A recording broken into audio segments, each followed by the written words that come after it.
ये जो आपका प्रदेश है, नया प्रदेश है, तेलंगाना, ये आसानी से नहीं बना था। इस प्रदेश को बनाने के लिए तेलंगाना के युवाओं ने, तेलंगाना के माता ने अपना खून, अपने आंसू दिए थे। और ये प्रदेश किसी एक व्यक्ति के लिए नहीं बना था, ये एक सपना था, तेलंगाना के जनता का सपना था। మన రాష్ట్రము కొత్త రాష్ట్రము నవరాష్ట్రంగా ఏర్పడ్డది. ఇది చాలా సులువుగా చాలా మంది యువకులు, అమ్మలు, అక్కలు వారి శ్రమతో, వారి రక్తంతో, వారి కన్నీళ్లతో తెలంగాణ రాష్ట్రం ఏర్పడ్డది. ఈ తెలంగాణ రాష్ట్రం ఏ ఒక్కరి మనిషి గురించి రాష్ట్రం ఏర్పడలేదు. తెలంగాణ రాష్ట్రం ఇక్కడ ఉన్న యువకులకి, రైతు సోదరులకి, కార్మిక సోదరులకి, ఉద్యోగులకి, వారికి రాబోయే కాలంలో సుభిక్షమైన రాష్ట్రం ఏర్పాటు కావడానికి తెలంగాణ రాష్ట్రం ఏర్పాటు కావడం జరిగిందని మనవి చేస్తా ఉన్నా. 8 साल हो गए। मैं आपसे पूछना चाहता हूं, तेलंगाना का जो सपना था, प्रगति का सपना, उस सपने का क्या हुआ? पूरा तेलंगाना देख सकता है कि एक परिवार को जबरदस्त फायदा हुआ, मगर मैं आपसे पूछना चाहता हूं, तेलंगाना की जनता को क्या फायदा मिला? क्या आपको रोजगार मिला? आज यहां पर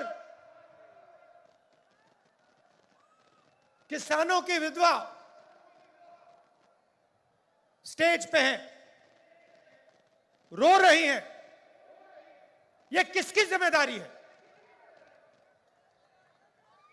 और यह अकेली नहीं है, ऐसी तेलंगाना में हजारों बहनें हैं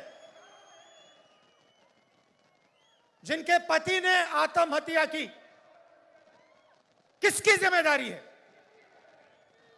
ఈ రోజు 8 సంవత్సరాల నుంచి పరిపాలన చేస్తా ఉన్న ఈ తెలంగాణ రాష్ట్ర సమితి పరిపాలన విషయంలో మిమ్మల్ని అందరినీ నేను కొన్ని విషయాలు అడగదలుచుకున్నా. తెలంగాణ మరి ఏ విధమైతే మనం కలలు కన్నామో, తెలంగాణ కళ ఏమైంది? ఆ కళ గురించి ఇప్పుడు ఏం జరుగుతా ఉంది? కేవలం ఒక కుటుంబానికే మేలు జరుగుతా ఉంది. దానివల్ల మనకు ఏమి లాభం జరుగుతా ఉందో మీరు ఆలోచన చేయాలి. నిరుద్యోగ యువతకి వారి కుటుంబ సభ్యులకు సంబంధించిన వారి పరిస్థితికి ఎవరు బాధ్యత వహించాలి? వేదికపై ఉన్న ఈ రైతు కుటుంబాలే కాదు, ప్రతిరోజు అనేక మంది, నెలకు 1000 మంది వరకు, వీరొక్కరే కాదు అనేక మంది ఆత్మహత్య చేస్తూ ఉన్నారు. దీనికి ఎవరు సమాధానం చెప్తారు అని మిమ్మల్ని నేను అడుగుతా ఉన్నా. सपने को पूरा करने के लिए आपने अपना खून, अपने आंसू दिए। आप लड़े, मगर हम भी आपके साथ खड़े थे। कांग्रेस पार्टी ने भी आपके साथ ये लड़ाई लड़ी और अंत में कांग्रेस पार्टी ने और सोनिया गांधी जी ने ये काम पूरा करके तेलंगाना की जनता को दिया। और भाइयों और बहनों, आप ये मत भूलिए, ये काम कांग्रेस पार्टी के लिए आसान नहीं था। कांग्रेस पार्टी को नुकसान हुआ, हमें मालूम था कि हमें नुकसान होने जा रहा है, मगर हम तेलंगाना की जनता के साथ खड़े हुए और हमने मिलकर, आपके साथ मिलकर आपको नया प्रदेश दिया। మీ అందరి కల నెరవేర్చడానికి అనేక మంది రక్తంతో కూడిన కన్నీటితో కూడుకొని ఈరోజు అనేక మంది తెలంగాణ వీర యోధులు పోరాటం చేశారు. వారితో పాటు కాంగ్రెస్ పార్టీ కూడా పోరాటం చేసింది. ప్రధానంగా సోనియా గాంధీ గారి చొరవ వల్ల అనేక మంది ఆత్మదానాలకు సంబంధించి సానుభూతితో సోనియా గాంధీ గారు తెలంగాణ రాష్ట్ర సాధనలో ముందడుగేసి తెలంగాణ రాష్ట్రాన్ని ఇవ్వటం జరిగింది. దీనివల్ల కాంగ్రెస్ పార్టీ నష్టం జరుగుతుందని తెలిసినప్పటికీ తెలంగాణ సాధనలో ఈ రాష్ట్ర ఏర్పాటు వల్ల తెలంగాణ ప్రజలకు మేలు జరుగుతుందని, నష్టం జరిగిన ఈ ప్రాంత ప్రజల గురించి తెలంగాణ రాష్ట్రాన్ని ఏర్పాటు చేయడం జరిగిందని మనవి చేస్తా ఉన్నా. आपने सोचा था कि तेलंगाना की जनता की सरकार बनेगी, किसानों की सरकार बनेगी, मजदूरों की सरकार बनेगी, गरीबों की सरकार बनेगी। पता लगा जनता की सरकार नहीं बनी। आज तेलंगाना में कहा जाता है कि चीफ मिनिस्टर है, मगर ये चीफ मिनिस्टर नहीं है, ये राजा है। ఈరోజు మీరందరూ ఆలోచన చేస్తారు, మేము ఆలోచన చేస్తాము. తెలంగాణ ప్రభుత్వం ప్రజలకు సంబంధించి ప్రజల ప్రభుత్వం ఏర్పాటు జరుగుతుందని ఆశించాము. రైతుల ప్రభుత్వం ఏర్పాటవుతుందని, కార్మికుల ప్రభుత్వం ఏర్పాటవుతుందని, బీద బలహీన బడుగు మైనారిటీ వర్గాలకు సంబంధించిన ప్రభుత్వం ఏర్పాటవుతుందని, యువతకు సంబంధించిన ప్రభుత్వం ఏర్పాటవుతుందని ఆశించినాం. కానీ కల నెరవేరలేదు, అది కాలేదు. ఇక్కడ ఒక ముఖ్యమంత్రి ఉంటాడు, ఆ ముఖ్యమంత్రి ప్రజాస్వామికమైన ముఖ్యమంత్రి ధోరణిలో ఈ ప్రభుత్వాన్ని నడుపుతలేడు. మరి రాజాలాగా, ఒక రాజులాగా పరిపాలన వ్యవస్థను ముందుకు తీసుకెళ్తానని మనవి చేస్తా ఉన్నా. राजा और मुख्यमंत्री में क्या फर्क होता है? मुख्यमंत्री जनता की आवाज को सुनता है, राजा जनता की आवाज को नहीं सुनता है। राजा जो करना चाहता है वो कर डालता है। ఈ రెండిటిలో వ్యత్యాసం ఉంది. రాజు మరి అదేవిధంగా ముఖ్యమంత్రి అనే పదాల్లో వ్యవహారంలో వ్యత్యాసం ఉంది. ముఖ్యమంత్రి అనేవారు సంబంధించిన వ్యక్తిగా ప్రజాస్వామికంగా పరిపాలన చేస్తారు. రాజు అనేవారు తన సొంత పరిపాలన వ్యవస్థ గురించి, ప్రజల గురించి ఆలోచన చేయలేరు అని మనవి చేస్తా ఉన్నా. मुख्यमंत्री लोकतंत्र में भरोसा करता है। मुख्यमंत्री जनता की बात सुनकर निर्णय लेता है। राजा को लोकतंत्र से कुछ लेना देना नहीं। जो राजा के दिल में आता है वो राजा कर देता है। यह फर्क है। ముఖ్యమంత్రి ప్రజాస్వామిక విధానంలో ప్రజల మాటలు విని పరిపాలన కొనసాగిస్తారు. కానీ రాజు అనేవాడు వారి సొంత అభిప్రాయాలతో సొంత నిర్ణయాలతో ప్రజలకు సంబంధం లేకుండా మరి పరిపాలన కొనసాగిస్తారని మనం చేస్తా ఉన్నాం. छत्तीसगढ़ में हमारी सरकार है. चुनाव के समय हमने 2 वायदे किए थे, बड़े वायदे किए थे. पहला वायदा कि छत्तीसगढ़ के किसानों का हम कर्जा माफ करके दिखा देंगे, और दूसरा वायदा पैडी को हम 2,500 रुपए में खरीदेंगे. ఛత్తీస్గఢ్లో కాంగ్రెస్ ప్రభుత్వం వచ్చే ముందు 2 ఎన్నికల హామీలు ఇచ్చాం. ఒకటి రైతుల రుణమాఫీ, రెండవది పండించిన వరి పంటకి కనీస మద్దతు ధర అదనంగా బోనస్ ప్రకటించి 2,500 రూపాయల వరకు క్వింటల్కి వరి ధాన్య కొనుగోలు చేస్తా ఉన్నాం.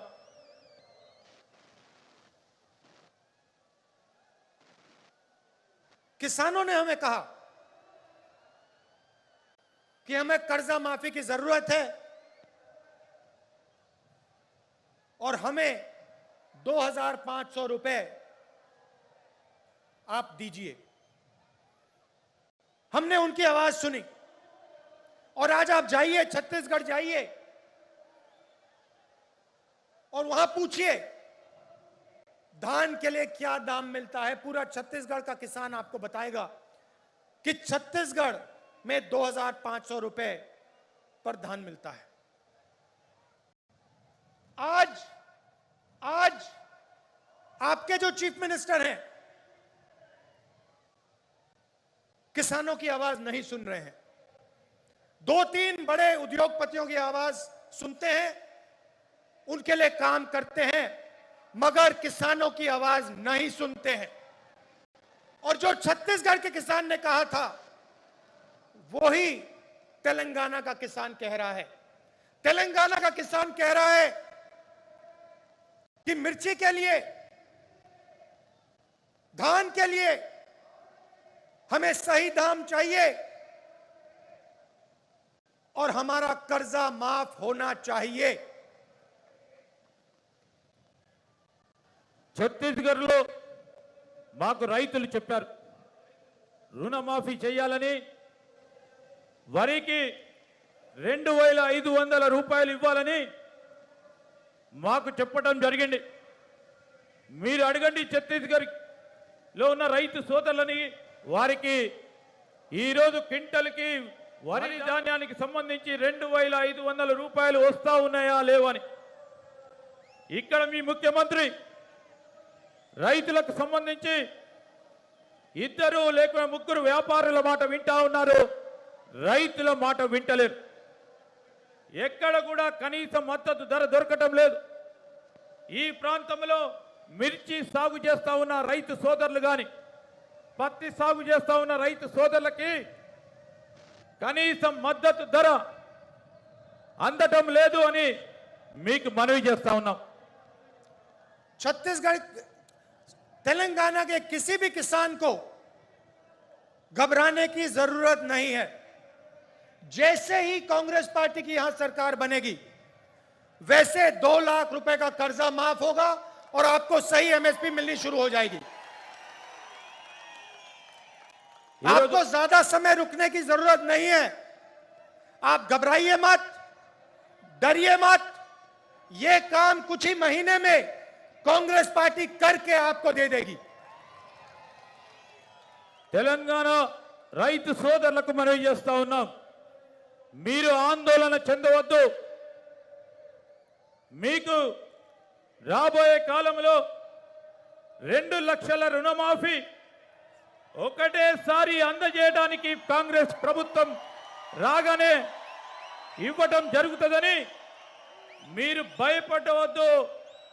ఆందోళన చెందవద్దు, ఎక్కువ సమయం లేదు, మీరందరూ కలిసి ఉండండి.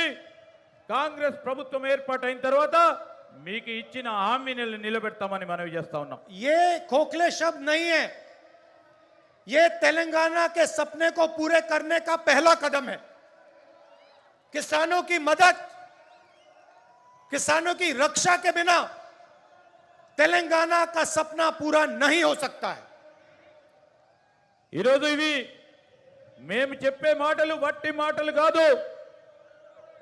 ఏ కలతోని ఈ తెలంగాణ రాష్ట్రం ఏర్పడ్డదో, ఈ తెలంగాణ రైతులు వారి జీవితాల్లో ఇంకా మెరుగైన జీవితాలను చూస్తామని ఆలోచన చేశారో, ఈ తెలంగాణ రైతుల ప్రగతి గురించి ఖచ్చితంగా మేమిచ్చిన మాటను నిలబెడతామని మనవి చేస్తా ఉన్నాం. अभी हमने वरंगल डिक्लेरेशन किया और उसमें हमने तेलंगाना के किसानों से वायदे किए। मैंने कर्जा माफी की बात की, एमएसपी की बात की, 15,000 रुपए प्रति एकड़ डायरेक्ट बेनिफिट हम किसानों को देने जा रहे हैं। और रेवंत जी ने पूरा डिक्लेरेशन पढ़ा। यह सिर्फ एक डिक्लेरेशन नहीं है, यह किसानों के लिए कांग्रेस पार्टी की गारंटी है। ఇది ఈరోజు ఇప్పుడే మనము వరంగల్ డిక్లరేషన్ అనే ఈ సభలో డిక్లేర్ చేశాం. రైతులకు 2 లక్షల రూపాయల రుణమాఫీతో పాటు కనీస మద్దతు ధర 15,000 రూపాయలు నేరుగా రైతులకు లాభమయ్యే విధంగా ఇప్పుడు డిక్లేర్ చేశాం. రేవంత్ గారు ఇప్పుడే పూర్తి స్థాయిలో ఆ డిక్లరేషన్ కు సంబంధించిన అనేక అంశాలని మీ ముందుకు పెట్టడం జరిగింది.